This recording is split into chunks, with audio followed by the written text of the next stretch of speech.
Welcome to the deep dive. We are diving into something really fun today, and honestly, I think you'll find this insightful too. Oh, yeah. We've got this list, right? Ranking all these famous TV characters. Okay.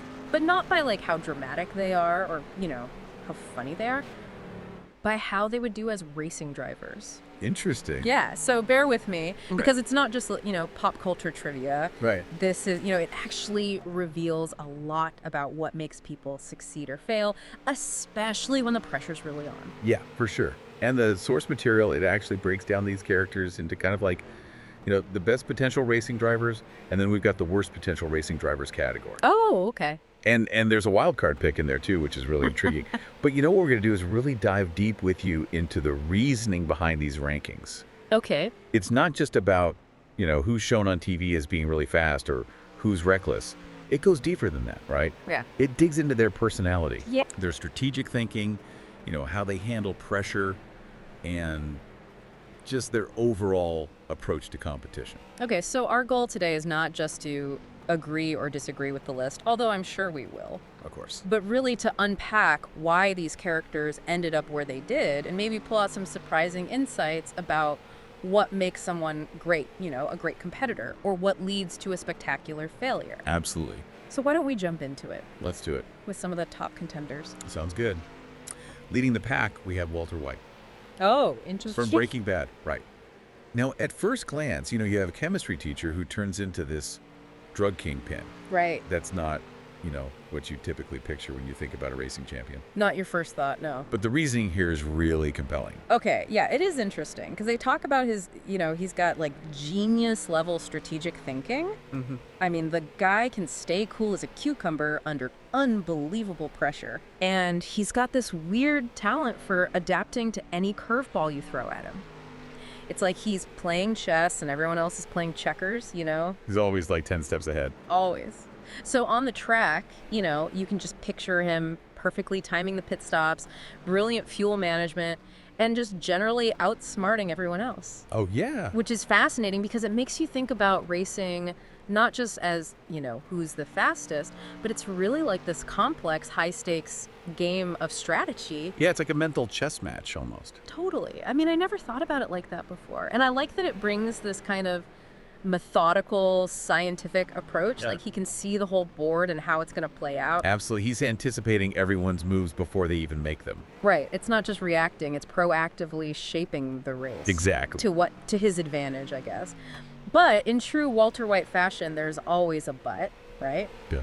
The list also mentions his, I guess, potential weakness. Yeah, I mean, the guy is definitely prone to bending the rules. Oh, yeah, or just breaking them. Yeah. If it's necessary. Keep the benefits of it. Exactly. So I can totally see him trying to pull something in the pit lane Oh, yeah, for sure. if he thinks he's getting, a bad deal. Okay, next up we have Sheldon Cooper Sheldon, yeah. From The Big Bang Theory. from The Big Bang Theory. Yeah. Now, his strengths are, they're almost entirely intellectual. They're all up here. Up here. So the ranking highlights his, obviously his super high IQ, It's off the charts. his perfect calculations, laser focus. He would approach racing like, I don't know, it's a physics problem or something. Right. Some complex equation. Yeah. Optimizing every little thing. Every variable. Yeah, the aerodynamics, the tire compounds, the telemetry. All of it. I love it. Imagine him not even driving, but just calculating his way to victory. I know. It's like the ultimate mind over matter. It is. It's taking this pure intellect and applying it to this super physical sport. Exactly. But, and this is a huge but, his potential downfall, of course, is also his intellect. Because if logic says winning's not possible, he's just not going to do it. He'll just walk away. Yeah, you can hear him saying, like, this is illogical. The data suggests this is a futile endeavor. Exactly. So sometimes racing, it's unpredictable. You have to have a little instinct. Yeah, a little bit of gut feeling. A little gut. You can't just be completely rational. Right. You have to push beyond that. Exactly. So his rigid logic might actually hold him back. That's a good point. Okay, so we're going to shift gears now. Okay. Completely different world. Tony Soprano. Tony Soprano. The Sopranos. I mean, this guy is the definition of a ruthless competitor. He's not messing around. No. What I think is really fascinating is that he's in the best category. Right. Because it seems like his strengths are almost entirely psychological. Psychological warfare. Yeah, they talk about his mental toughness, unwillingness to be intimidated. Like, he would just dominate everyone in their minds. Oh, we'd get in their heads for sure. Totally. Before the race even started. Oh, yeah. And then, who knows, maybe he'd employ some, let's say, persuasive tactics. Like Rizkov, sure. To make sure he wins. To ensure victory, yes. So the ranking even says, his associates might take care of any rivals that are too much of a problem. Yeah, let's just say that there might be some unforeseen circumstances. Right, we'll put it that way. So it definitely makes you think about the darker side of competition. It does. Right. The impact of a really forceful personality, a really intimidating personality. Yeah, I mean, can you imagine? No. You're going up against Tony Soprano. Yeah. You can be a little more cautious, right? Yeah, a little more cautious about, cutting him off. You're not going to nudge him out of the way? No. But, of course, the potential downside is, if someone does manage to beat him, Right. they might find themselves facing some unexpected challenges before the next race. They might mysteriously have some car troubles. Exactly. So it really makes you think, where do you draw the line between a competitive spirit and just going way too far? Yeah, where's that line? That's a good question. Okay, moving on. We've got Jack Bauer. Oh, yeah, from 24. From 24.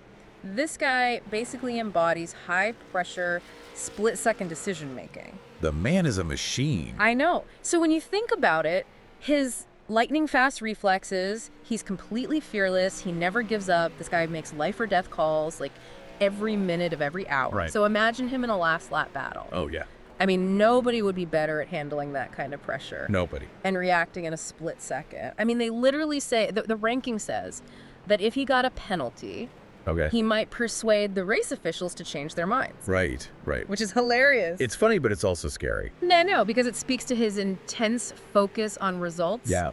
For him, the mission is everything. The mission is paramount. And in this case, the mission is winning no matter what. At all costs. Okay, finally, in the best category, we have the king of competence, Homer Simpson. Homer Simpson. Oh, this one's really unexpected. Okay, how does this one work? So the list actually talks about the role of just dumb luck. Okay. And I mean, Homer's full of it. Yeah. So they highlight these surprising moments where he's accidentally brilliant. Okay. You remember when he was a professional bowler? Oh, yeah. I mean, it's just unpredictable. Somehow he stumbles into a win. Somehow, against all odds. Against all odds. So you can picture him finding the perfect racing line or just benefiting from some crazy chain of events. Right, like a 10-car pileup in front of him. Exactly. And it's a good reminder that sometimes, even in the most, high-skill fields, chance plays a part. Luck can be a factor. It can.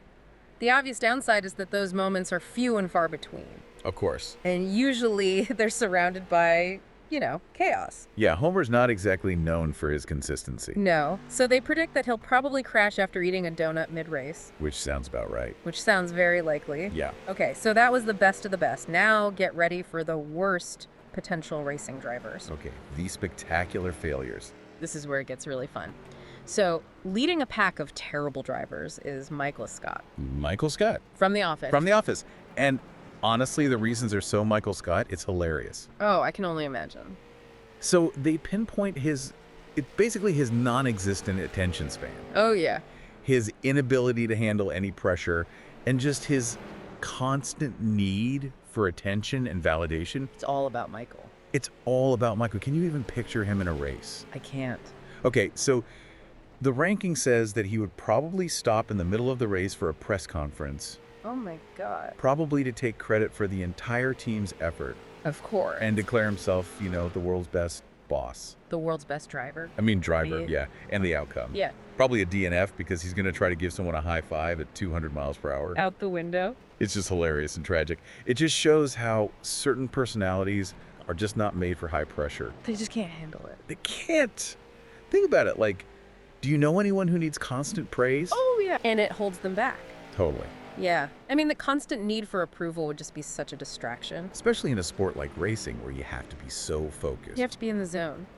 Okay, next up is Joey Tribbiani.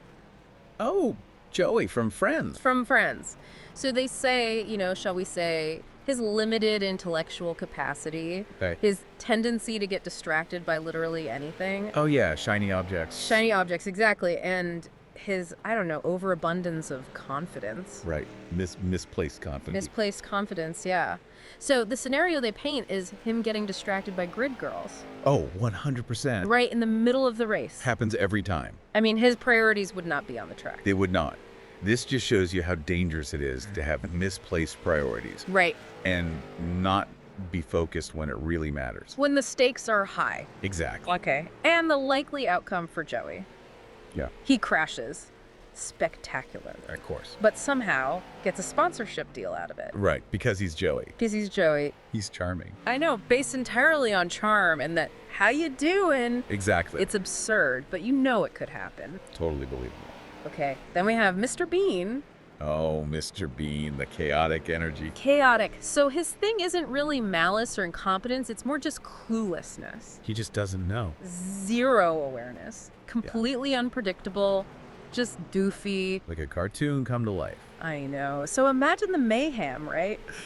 The ranking says he'd probably win by accident. Taking some crazy shortcut. By taking a bizarre shortcut, and then he'd be on the podium looking completely bewildered. Totally confused, like, how did I get here? Exactly. It shows how a total lack of understanding can lead to just chaos. Pure chaos. But maybe unintentional success, right? Sometimes the stars align. Sometimes the stars align, and they predict he's going to get black flagged for driving on the wrong side of the track. Oh, definitely. Feels inevitable. Absolutely. It's not even lack of skill, it's a disconnect from the whole point. The rules, the purpose, everything. Exactly.